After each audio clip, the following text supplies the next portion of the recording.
Dorian Gray is Walt's first and only novel. It is a story in which he creates man who trades the purity of his soul for undying youth. The central theme for most of the readers is not the book itself, it's the fact that it was the end of Walt's career because of the criticism that he received afterwards. Oscar Wilde's novel, The Picture of Dorian Gray, was published in 1890, simultaneously in Philadelphia Lippicot's Monthly Magazine and by Wardlock and Company in England. The novel was condemned by many criticisms as he worked on a much expanded version of the same story. The full complete novel was published just a year later, in which he included his Sargent artistic video. On the other hand, we have the movie The Picture of Dorian Gray. Let's emphasize on the fact that right now we're talking about the last movie that adapted The Picture of Dorian Gray, which came up to cinemas on the 9th of September of 2009 on UK, directed by Barnaby Thompson and starring Ben Barnes. With that said, let's start with our reasons why you should read the book. As you all know by now, Dorian Gray is a young, perfect man who was influenced by Lord Henry and London. But more than that, let's face it, we all saw the movie not only because it was the sixth wonder of the world. We saw it because of Ben Barnes. Ben Barnes is a living proof of the famous saying, the beauty that can it all. Because if you research of it, he's not the best Dorian Gray. He's well below Hartfield, the Dorian Gray of the first movie. The only thing that deserves all of our attention is Ben. Something very disappointing considering that he has no comparison with the other Dorian Grays.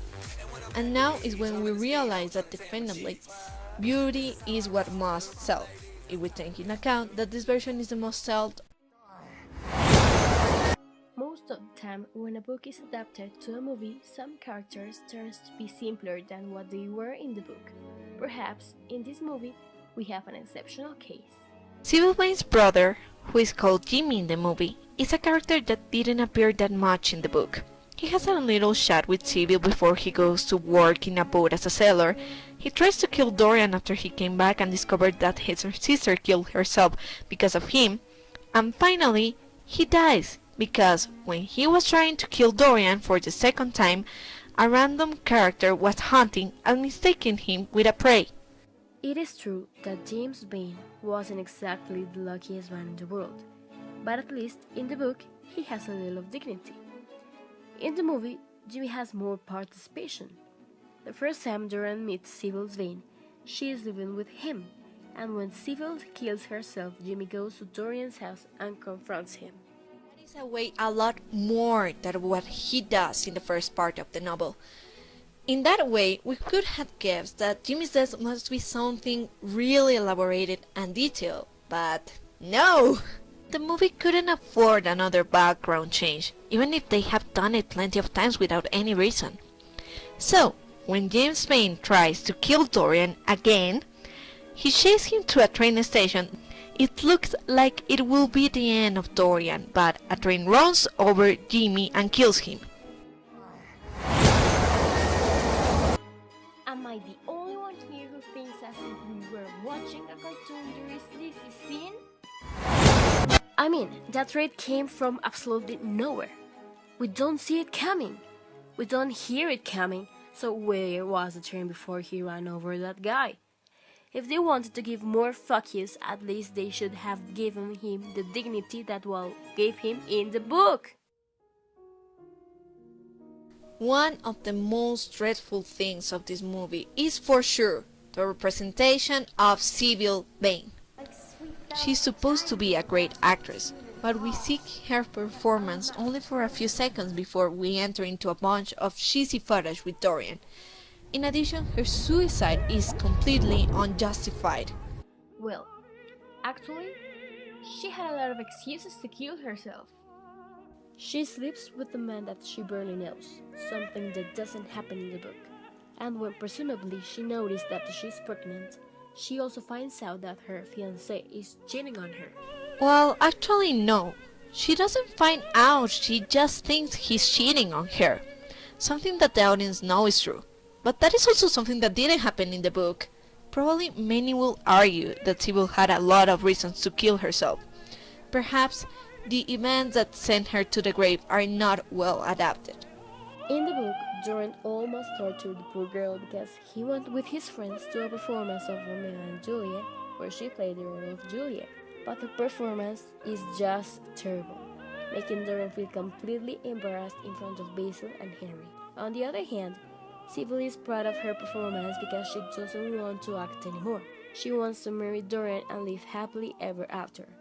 Dorian reacts in a cruel and evil way, making Sybil feel so guilty that she kills herself. That is Sybil Vane's drama. She's a naive but talented actress, not a protagonist of a 16 and pregnant chapter. Walt described Sybil as a bird about to leave the cage. She is a real symbol of innocence, youth, and love. Perhaps the movie represents her as a foolish teenage. Personally, this is one of my biggest problems with the movie. It always tries to make things so dramatic and so bizarre that they forget that the original material is already dark and complex. Dark and complex. Probably the most bizarre chapter of the book is Basil's death. Moreover, it is one of the most long events of the novel, not only because Dorian kills his best friend, but he also calls another guy that used to be Dorian's friend, called Alan Campbell. Dorian tells him that if he doesn't dissolve Basil's body, Dorian will tell everyone some secrets of Campbell's private life. We never know what Dorian knows about Campbell's, but we do get to know the end of Basil's body. Campbell's dissolved the body in mix of strong chemicals, leaving no trace of the evidence. The movie, on the other hand, tells a completely different story. At first, we have a poorly acted scene in which Dorian shows Basil the portrait. Note, that portrait is the only good thing in the whole movie. Continue. Basil gets scared because of the revelation and tries to run away, but Dorian stops him, stabbing him with a piece of mirror in the neck. Poor Oscar Wilde. He must be shutting in his grave. Just look at it. The scene is so bad edited that I could swear they did the final edition with Movie Maker. Moreover, it is completely unnecessary. All about this poor man's death in this film is unnecessary. We have these really bad blood effects, the bizarre scene in the river, the funeral. What's wrong with the writer and director of this movie? Is it that the idea of a man being dissolved in a lot of chemicals wasn't that dark for them? No! They needed orange splashes of blood and a scene of black humor with a police helping Dorian to move the body, in addition to a scene showing that Gray cut his friend in pieces to throw him in the river. Walt's original opus is already bizarre and dark. Why do you insist in transforming it into a gore/soft porn movie? For those who have read the book, I am sure that you have loved the ending. That last chapter shows that Dorian is so sick of his immortality and realizes once and for all how sick and psychotic he is. It is just a piece of art. It is also the chapter where we see Henry for the last time. He's not surprised because of Dorian's youth, he's just as cynical as always. Actually, it is in the last part of the book that he says one of Walt's most famous quotes. To get back my youth, I would do anything in the world, except take exercise, get up early, or be respectable. In addition, we have the perfect ending for our protagonist. Dorian, in his maniac thoughts, gets to the conclusion that he doesn't need the portrait to be immortal, but he is so sick of it that he tries to destroy it. I don't know what you thought about the ending. Perhaps, for me, it was a brilliant conclusion for such a masterpiece. If any other director out there is planning to do another adaptation, here is an advice. Do not change a thing of the ending. You have enough material in the book. If you want to be creative, do your own movie without a source material, because if you don't, you will have something like this. We all know that the movie can't be just as the book. Perhaps this is just horrendous. The ending of this adaptation is completely nonsense. Well, at least Henry is still there. But now he is a responsible and wise old man that is also scared of Dorian. Okay, that is the final drop. What have you done to Henry? He is both the most hated and loved character of the novel because of how cynical he is. But here, he's just a scared old man that protects his daughter. You just can't do that. When you have a source material, to try to keep it the essence of the work, not to destroy it. You cannot create characters out of nowhere.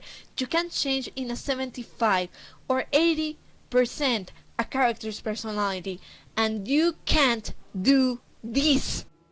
Dorian doesn't kill himself. Henry murders him after discovering the truth behind the always young man's portrait. It is awful, not only because it doesn't have anything to do with Walt's original book. The movie itself is awful. The addition of Emily's character is not a plus. It is just another excuse for fangirls to feel jealous of another actress. But being honest, he makes up with so many women that by this point they must have been accustomed to that. Well, we're trying to be objective, so here is the good point of the ending. The CG they use with the portrait is awesome. That thing is creepy as hell. With that said, the conclusion of this horrendous adaptation is as bad as the complete film. It is too dark, too dramatic, and it is terribly performed.